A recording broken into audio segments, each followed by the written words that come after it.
Hello, in part 3 of this tutorial series we'll continue the quest for harmony tension level control by combining Schillinger, Hindemith and pitch class set techniques.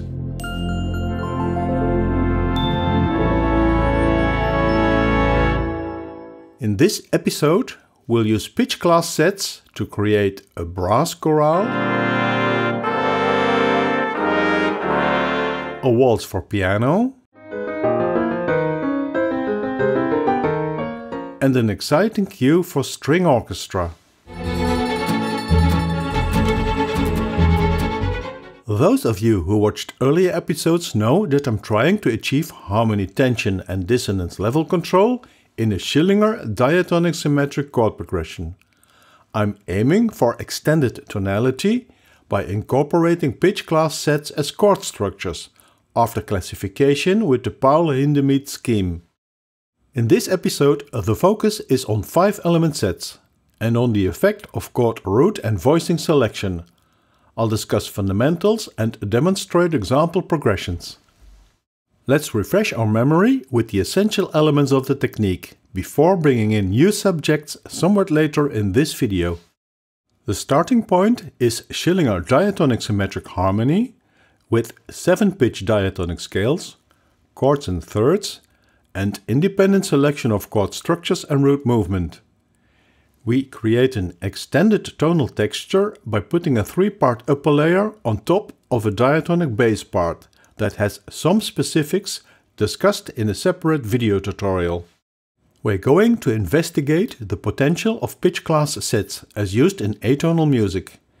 Each of these sets has a unique label, a prime form with the chromatic scale pitch classes in a sort of closest possible voicing, and a 6-element interval vector that shows the number of consonant and dissonant intervals in the structure. This interval vector will be used for classification of sets into chord groups, as I've demonstrated in detail in earlier episodes. I'll use the classification scheme as proposed by composer Paul Hindemith for extended tonality.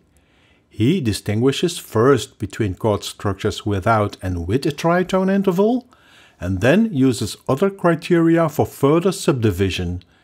These are the presence of mild or sharp dissonances and the chord inversion position. I completed this investigation already for 3 and 4 element sets, and now we'll take a closer look at the 38 possible sets with cardinal number 5. Here's the overview of the sets in staff notation. I reject the 3 most cluster type structures, even though they contain the interval of a major third, a Hindemith condition for passing as a chord. 2 sets go into group 2, since they contain at least one tritone, that is N6 is greater or equal to 1, but no sharp dissonances, thus N1 is 0. In group 3 we see the 7 5-element chords without a tritone, but with 1 or more mild and sharp dissonances, implying non-zero values for the N1 and N2 interval vector elements. However, we find the majority of sets, a total of 26, in the highly dissonant group 4, with both tritone intervals and sharp dissonances. This table shows the result of the Hindemith Chord Group Classification process, with 3 5-element sets rejected, of course no triads in group 1, 2 extended dominant chord structures in group 2, and 7 sets in group 3. The 26 sets in group 4 require further dissonance ranking before this scheme will be of practical use.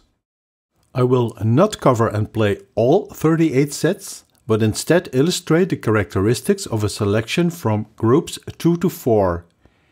Here we see the 2 5-element sets in group 2, which, when appropriately voiced, will be recognized as extended dominant chord structures. What I'll do is show the prime form in the staff, with the set label and interval vector on top, show the representation in the pitch class disc diagram, and 1 or more voicings with, when possible, the best tonally equivalent chord structure. Below the staff you may find the Hindemith chord root. This is derived from the chord structure by looking for the root of either the lowest perfect fifth or, when there is no fifth, the root of the lowest major third in the voicing. This is not necessarily the root of the PC set, an aspect that will become important later in this episode.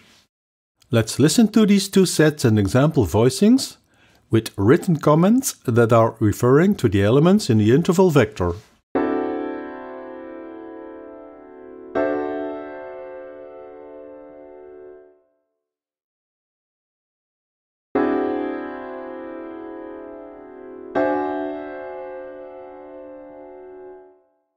Here's my proposed consonant to dissonant ranking of the 7 sets in group 3.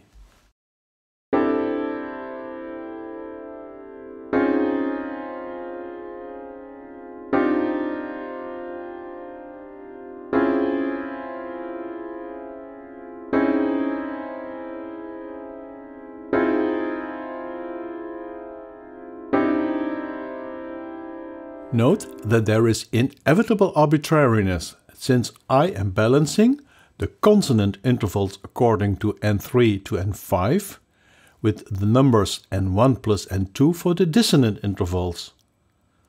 Let's revisit this group of 7 in more detail with example voicings that may be the result of using the set in either original or inverted form.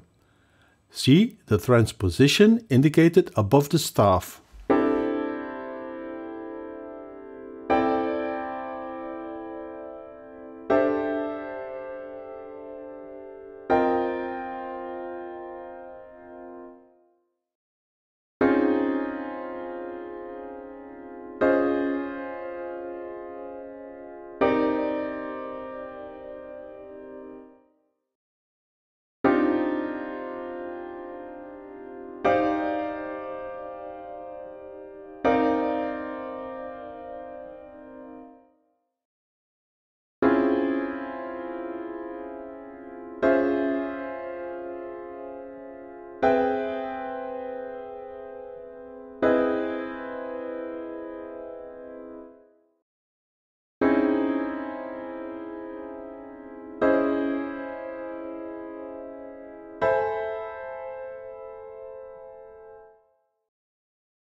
The 26 sets in group 4 pose an even bigger ranking problem. However, some subgroups may be discerned. We start with 2 highly dissonant PC sets at either end of the 5 element series. These have no tonal equivalent.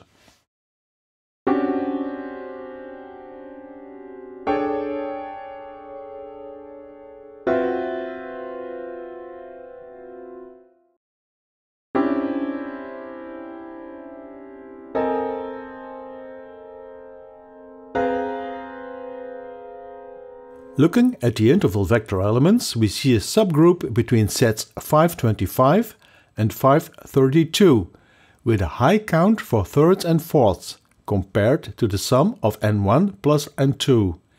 These are the best candidates for a quasi-tonal setting. In the example voicings, note how I aim for the least dissonant solution, with highly dissonant minor second intervals voiced as major sevenths.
What I've done so far for the 38 possible 5-element PC sets is demonstrate the characteristics for 18 sets in groups 2 to 4. I included the sets with the highest potential in a tonal or diatonic harmony context. Note that the subgroup dissonance ranking is somewhat arbitrary. On the other hand, the structure tension level is also determined by the voicing, the vertical distribution of the highly dissonant intervals in the set. Another factor is the correspondence between the chord root and the bass part. Now it's time to write chord progressions with 5-element sets. If we want to achieve something similar to Schillinger Diatonic-Symmetric Harmony, the procedure is as follows. I select a 7-pitch diatonic scale, a particular mode, and with that, write the bass part with a clear contour and giving cadential feeling. Then I choose a harmony tension level curve, a pattern that includes tension increase and decrease. Next, I decide on which 3 to 5-element pitch class sets to include in the progression. When connecting the chords, I will have to decide on a specific form, a transposed original or inverted form of the set. I have several options here. I could decide on a form that maximizes the number of pitches from the given diatonic scale, or that maximizes the number of overlapping pitches with the previous chord. There are many alternatives. Then I write the multi-part voicing, decide on distribution of dissonant intervals, voice leading, relation between outer parts, and resolution of non-diatonic notes. This may involve some iteration, obviously. Here's the first example, a progression in B-flat major or Ionian mode. Note the fully diatonic bass part with cadential closing character and the contrary motion between outer parts. I use 5-element sets only in this brass chorale, in both transposed original and inverted form. Here's the tension level pattern for the 3 phrases. I wrote 2 alternative voicings for a 10-piece brass section, one with a minimum number of 4 sets only, and the second based on many sets with a maximum dissonance range within a group. I will play both solutions starting with the second. Listen for the overall quality of the 2 alternative settings and note how the Hindemith chord root coincides with the bass part at important structural points such as opening and closing.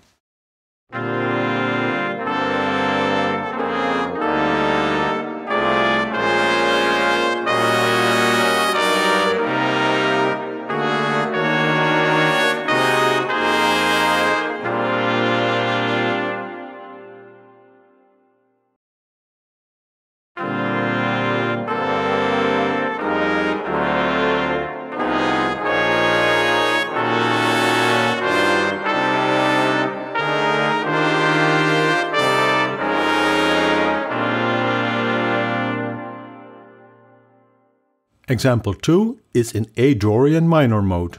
The bass part includes 2 alterations that resolve in the correct direction, an aspect we discussed in the previous episode. The tension level curve shows the typical pattern with the maximum around the golden section before decreasing to the initial level. I will use sets with 3 to 5 elements and juxtapose 4 and 5 part voicing, yielding a variable density setting. This will require no doubling, and for increased stability the Hindemith root will be the deciding factor. I either double the root itself or the fifth above, or both, as indicated by the blue arrows. Here we see the resolution of the non-diatonic notes in all parts. Remember that in Schillinger Diatonic-Symmetric Harmony there is no obligation to resolve in the correct direction, as indicated here by the green arrows. However, be aware how incorrect resolution yields unexpected voice leading and adds to instability, so you may want to control this to a certain degree.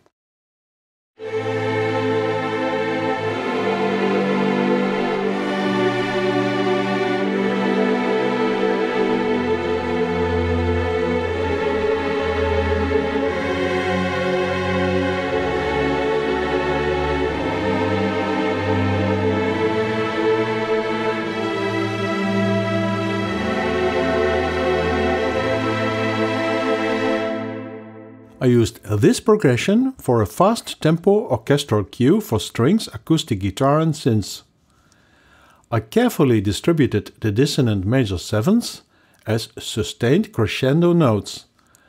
Listen to this setting, where atonal sets were added to create something unique and, to my ears, acceptable as extended tonality.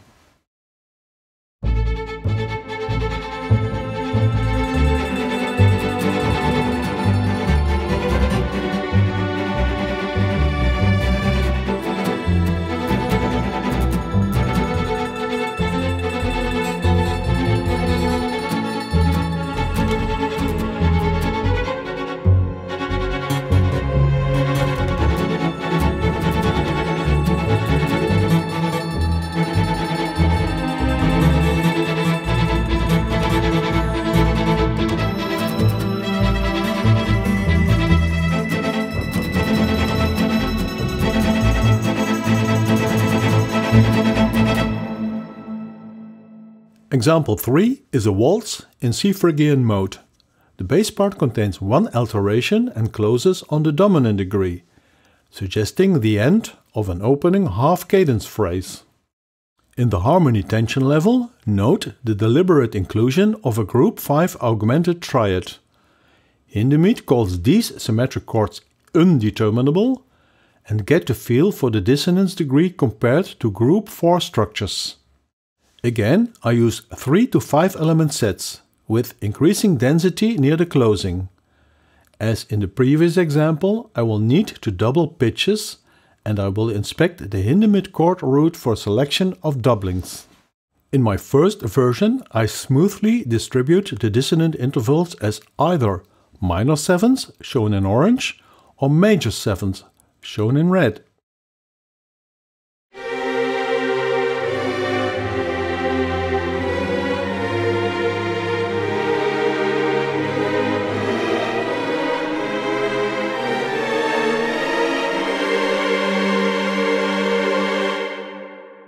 In the second voicing, I will deteriorate the stability by using a few unfamiliar doublings and different vertical distribution of dissonance, stressing the presence of major and minor ninth intervals.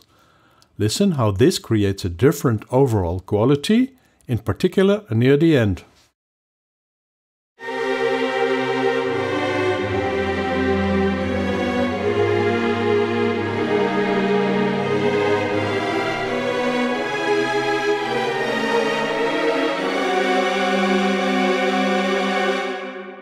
I used the 2 example voicings to create a waltz phrase for solo piano. I applied an identical setting, the only difference is the vertical dissonance distribution.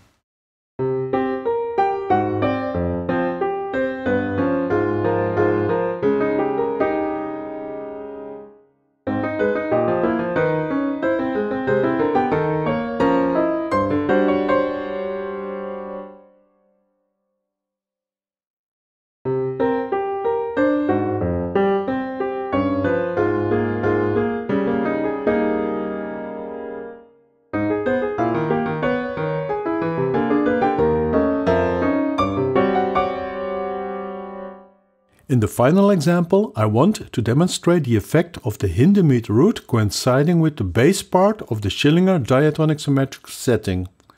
The key is G-Lydian, the bass part again has one alteration. The tension level alternates between groups 3 and 4. I use 4 and 5 element sets in a 5-part setting. The first solution selects a transposed form of the original or inverted set, such that the Hindemith root coincides with the bass part, as shown on the separate staff, and that maximizes the number of pitches coinciding with the G-Lydian scale.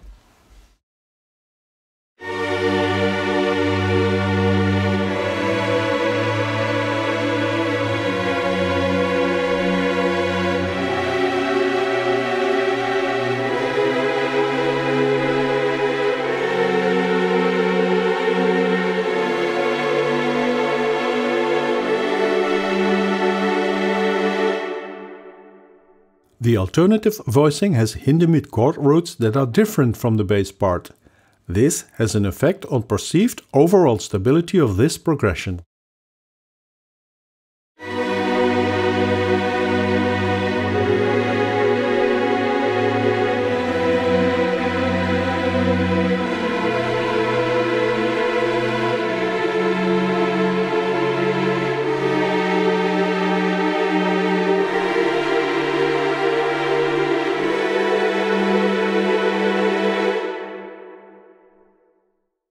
In summary, I continued my quest for harmony tension level control in Schillinger Diatonic-Symmetric Harmony with an expanded set of chord structures. I've completed the investigation of 3 to 5 element pitch class sets and achieved Hindemith Chord Group Classification for these sets. I demonstrated the use of PC sets in transposed original inverted form for creating an extended tonal idiom in chord progressions. In this episode, the focus was on 5-part settings, and I discussed the importance of the Hindemith root for note doubling and inverted voicings. Also, I pointed out the effect of a vertical distribution of the highly dissonant intervals in the structure. This will enable you to write your own harmony with tension level control and in a unique personal style. Please subscribe to this channel, give a thumbs up, share these episodes and visit my channel and website for more content, buy my books and in case you want to support my efforts. Thanks for watching!